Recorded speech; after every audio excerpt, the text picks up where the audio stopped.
Kozhikode medical കോളേജിൽ Nipah ലക്ഷണങ്ങളോടെ ചികിത്സയിലായിരുന്ന യുവതിയുടെ പരിശോധന ഫലം പുറത്തുവന്നു.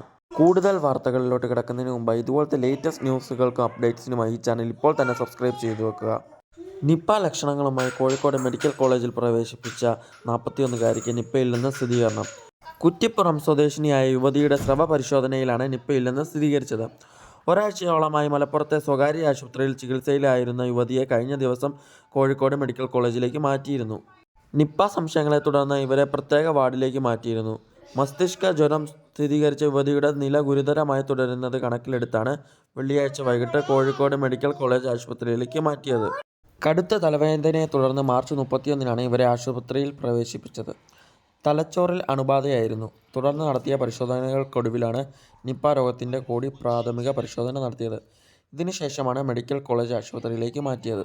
ഇതുപോലത്തെ ലേറ്റസ്റ്റ് ന്യൂസുകൾക്കായി ഇപ്പോൾ തന്നെ ഈ ചാനൽ സബ്സ്ക്രൈബ് ചെയ്തു വെക്കുക.